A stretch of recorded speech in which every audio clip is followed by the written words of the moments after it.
Your Friendly Neighborhood Spider-Man is a show that's been in development for years now, and in that time it received a lot of skepticism and even some controversy after its lead voice actor made some pretty dumb comments. Luckily though, the show has recently released and it's actually pretty good.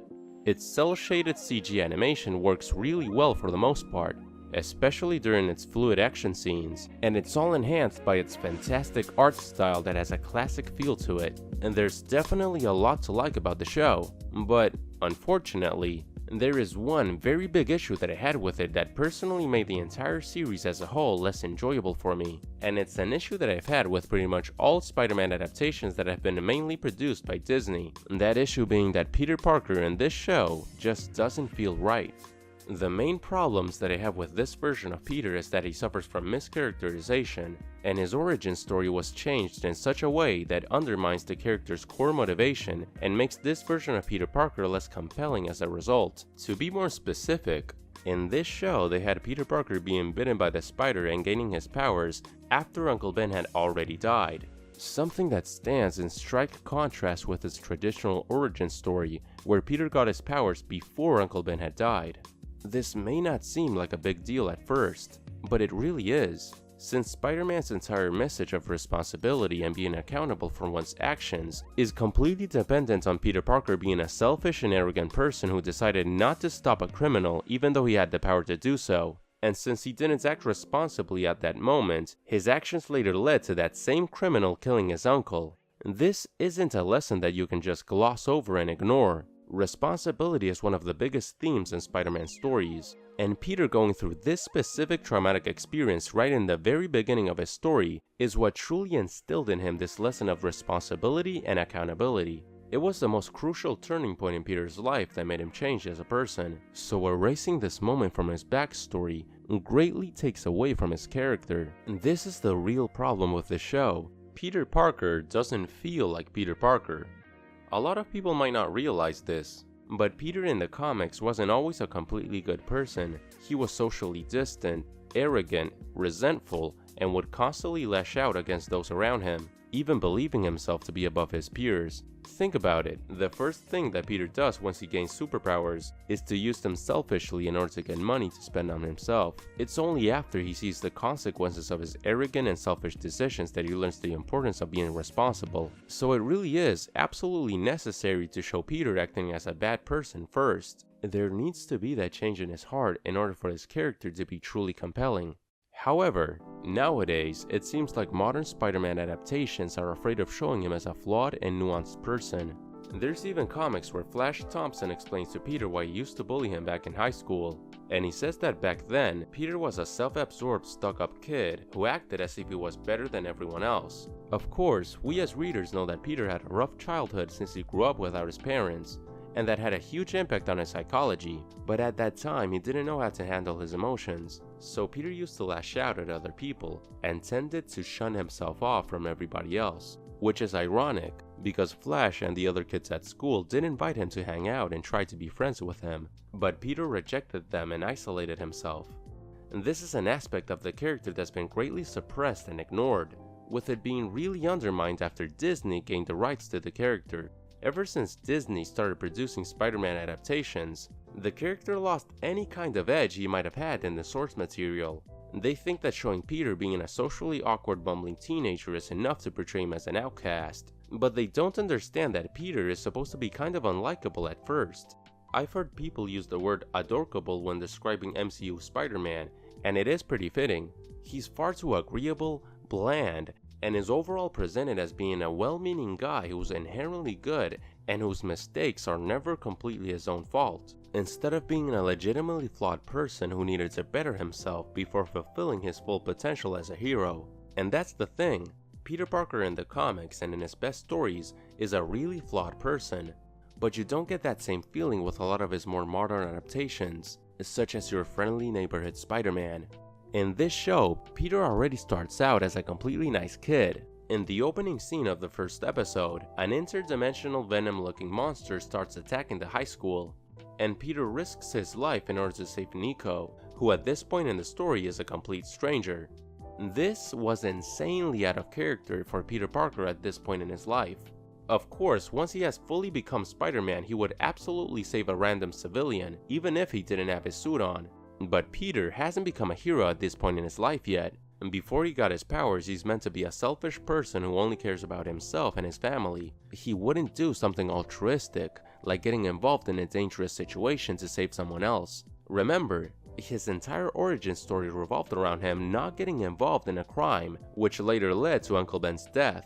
In his usual real origin, he let an armed robber get away from a crime scene exactly because he didn't want to put himself in danger and didn't care about someone else's problems. If he didn't do the right thing in that situation, he also shouldn't be doing the right thing in this situation, especially if he didn't even have his powers yet. These are just not the same character, and if you take out this major development away from him, it makes Peter Parker less interesting. Simply put, in his traditional stories, Peter Parker has a clear character arc. He starts out as a flawed, selfish person, and turns into a more responsible person who generally tries to do and be good. In your friendly neighborhood Spider-Man though, Peter Parker already starts out as a good person, and then he gets superpowers and turns into a good person. Still, this is just very boring. Peter Parker without this pivotal moment is robbed of his biggest internal conflict. His guilt for being partly responsible for Uncle Ben's death is one of his biggest motivations for doing what he does, and without it, it simply makes Peter less interesting, less compelling, and basically becomes a stagnant character since it gives him a lot less room to grow. In other words, this Peter Parker is simply more boring. And I know what some of you are gonna say, that this series clearly chose not to show Spider-Man's traditional origin story with Uncle Ben, because people know it by memory already and didn't want to retread familiar territory. And the thing is that it isn't even completely necessary to actually show Spider-Man's origin, but the sequence of events of how it played out and the lesson that Peter learned from his death still need to be respected. There's plenty of other Spider-Man adaptations that didn't directly show his origin, but they still made it clear that a similar sequence of events had happened, which cemented Peter's sense of responsibility and his guilt for playing an indirect part in Uncle Ben's death. Even in the MCU, for all of the flaws and aspects that I dislike about that version of Spider-Man, this is something that they at least understood about the character, since in his very first appearance in Civil War, they mentioned that Peter had already gained his powers before Uncle Ben died. And much like in most of his traditional origins, he didn't use his powers responsibly, which led to Ben's death. Look, when you can do the things that I can, but you don't, and then the bad things happen, they happen because of you. Around the time your friendly neighborhood Spider-Man started releasing episodes, its showrunner Jeff Trammell went on Reddit and had an AMA. And he actually responded to a fan question that asked him the reason for changing Uncle Ben's role in Peter's origin, responding that he wanted to make sure that Uncle Ben's importance didn't stem from just one big lesson, but that instead he wanted to have his presence felt in numerous lessons that he instilled onto Peter throughout his life. And this is a nice idea, in theory, but in practice, it just fell flat in my opinion. They do mention Uncle Ben throughout the show a couple times, but they never actually focus on the lessons that Peter supposedly learned from Ben. They never show Peter having real negative character flaws that he corrected by the lessons that Uncle Ben taught him. So these references and mentions to Ben are all merely superficial and don't end up meaning anything. And look, Uncle Ben's death isn't the sole instance where Peter screwed up and learned the importance of responsibility. Peter is a human being who continued making mistakes and leading a life that ended up killing more people he cared about, like Gwen Stacy, Aunt May. Hell, Peter even accidentally killed a person himself in Spider-Man vs. Wolverine. So Spider-Man can go through significant events that can serve a similar purpose in reaffirming this aspect of his character. But the order and sequence of how these things played out is important. Besides all this, I'm also kinda tired of seeing Spider-Man in a high school setting, especially since the last 4 animated series and almost all live-action movies have focused on his life as a teenager. This is all really funny once you realize that Spider-Man was only a teenager for a tiny portion of his entire publication history. He debuted in 1962, and by 1965 he had already graduated high school in The Amazing Spider-Man number 28, and that's literally only 3 years of Spider-Man being in high school. It wasn't until Marvel launched Ultimate Spider-Man in the early 2000s that we saw Peter Parker being a teenager in the comics again. And then, a lot of his subsequent adaptations and other media also chose to focus on this period of the character, but it's only a really small period in the character's history, and it's a shame that Marvel continues to limit itself to only showing Spider-Man as a teen hero. It just isn't a novel thing to do anymore, and a lot of fans are tired of it. I also don't like how Disney keeps insisting on having other superheroes and the rest of the Marvel universe be so directly tied to Spider-Man right from the very start. It did make some sense to have Tom Holland's Spider-Man be so integrated into the larger MCU in the movies, since until then, Spider-Man's movie rights had impeded the character from being able to cross over with other Marvel heroes. So it was a legitimately novel thing to see Spider-Man interacting with superheroes in Civil War and Homecoming. But in my opinion, they really went overboard with this and abused the creative liberty they had. Even before introducing him into the MCU, Disney was already obsessed with having Spider-Man be more prominent in the Marvel Universe, with stuff like the team-up-heavy Ultimate Spider-Man animated series. Seriously, just because they can have Spider-Man meet any Marvel character now doesn't mean that they should always do it, especially since by overdoing it so much it ends up making Spider-Man feel less self-reliant, and the crossover moments feel less special and important, since if crossover moments happen literally all the time, then they just aren't special. They don't allow Spider-Man and his world to stand on its own anymore. It's as if the character has training wheels from day one, and isn't allowed to completely fail by his own decisions and grow from his experiences. It's always another Marvel character that is guiding Peter throughout his story, and it makes the character feel like he has less agency. It's something that a lot of people might not realize is that Spider-Man used to have his own corner in the comics, where he was mostly isolated from other Marvel heroes. He was hard to work with and a loner. The first time he met with the Fantastic Four, they fought each other, and Spider-Man didn't even fully join the Avengers until the New Avengers run during 2005, literal decades after he was created. Some people like to justify having Spider-Man constantly rely on other heroes within the MCU, because in the comics, he also occasionally asks for help from other heroes, like say Spider-Man going to the Fantastic Four after he got the symbiote suit in Secret Wars. The difference is that in the source material, Spider-Man only started actively teaming up and interacting with the larger Marvel universe after years of operating as a solo hero who earned a reputation within his community. He proved himself first before being viewed as an important hero. In the MCU and other Disney adaptations, however, he starts interacting with other heroes in the very beginning of his career. They already start treating him as if he's important, even though he's supposed to be a relatable everyman. Peter Parker is supposed to be an underdog, but you can't feel that way about the character when you give him a $1 million special suit and have him interacting with other superheroes right out of the gate. He needs to earn that importance within his universe first before any of that can happen. Now I'd like to talk about a specific development from the show that's related to this, but I have to give a spoiler warning in case you haven't fully seen the show yet. Up until now I've only directly mentioned a couple things that happened in the very first episode, and haven't talked in detail about any major spoilers until now. But in any case, I did not like how Harry Osborn learned about Peter being Spider-Man so early in the story. I find it to be very forced, and it only served as a contrived way to have Nico also find out that Peter was Spider-Man, and that he had been hiding the truth from her, only to spark up some meaningless drama that ended up being resolved almost immediately. And this scene also showed out even the quote-unquote mistakes that Peter does in the show, and didn't land as hard as they could have. And there are two major events in this season that are framed as mistakes that Peter made. First being him hiding his secret identity from Nico, which hurt her feelings. And second was him trusting Norman Osborn, who was very clearly shown as an unreliable character who had shady ulterior motives and was only using Peter for his own plans. And the thing is that these mistakes weren't even caused by an actual negative character trait of Peter's. He simply made both of these errors because of him being young and naive. And to the show's credit, we do see Peter legitimately suffering from his decisions and learning to be better because of them. But again, in both of these situations weren't even completely Peter's fault. Nico finding out his secret was Harry's fault, and even then, Nico shouldn't have felt entitled to be mad at Peter, since she should have realized that all those times Peter wasn't there, he was saving lives, much like he had saved her life just a couple episodes ago. And we also can't completely blame Peter for trusting Norman, because he was very clearly being manipulated. All of this adds to the feeling of Peter just being an inherently good boy that is always well-meaning, something that just isn't the case in most other interpretations, where they actually show Peter as being a legitimately flawed person. And look, In most adaptations, they do tone down how much of a jerk Peter can actually be. But even in something like Spectacular Spider-Man, we see him being genuinely selfish at times. We see him unfairly lashing out at other people.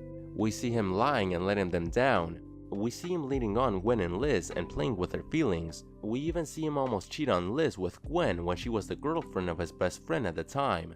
We see a Peter that actually has bad traits, because they remember that he's supposed to be a young kid that's committing real mistakes and learning from them. Coming back to your friendly neighborhood Spider-Man, the show's villains, for the most part, are also kind of underwhelming, both in their designs and in their lackluster writing. There are some exceptions though. I liked how unhinged, sadistic, and legitimately dangerous they made Scorpion feel. I also enjoyed Norman Osborn's development as an untrustworthy mentor for Peter, and how they slowly revealed his true colors, such as how he subverted the great power line with great respect instead of responsibility. But besides those examples, I didn't really care for the other villains they used. Doc Ock, for example, has a really cool design reminiscent of how he looks in the comics, but the character wasn't really explored with any depth, and he lacked a personal relationship with Peter Parker. This show repeats the same mistake of having the villain mainly holding a grudge against Spider-Man's mentor and not Spider-Man himself, much like Vulture and Mysterio in the MCU. And I just feel like that sort of thing is robbing Spider-Man of his importance. With Doc Ock, it's a little more understandable because he usually does have beef with Norman Osborn in a lot of incarnations, but it will always be more engaging if the main villain of the show has a personal grudge directly with the main character of the show, rather than his mentor. However, the best villain from the show isn't even a villain yet. I'm talking about this show's version of Tombstone, who admittedly is pretty much nothing like his comic book counterpart, but they've done a great job with developing his character and showing the pressure he's had having grown up in a dangerous environment, and how him trying to protect his loved ones ended up resulting in his own personal downfall. And after seeing the finale, I like his character even more, and they are positioning him in such a way where he could become a villain like in the comics, or even have a redemption arc and become a hero, since he helped Spider-Man against Scorpion. Whatever path they choose for him could honestly be just as interesting as the other. Maybe he could become more of an anti-hero, becoming the new leader of his gang but acting with a moral code and sense of virtue. Lonnie Lincoln really is a great character in the show. In fact, I'd say that he's the most well-developed character in the entire series. And that's both a good thing and a bad thing, since if one of your secondary characters is more compelling than your actual main character, then you know that something isn't working.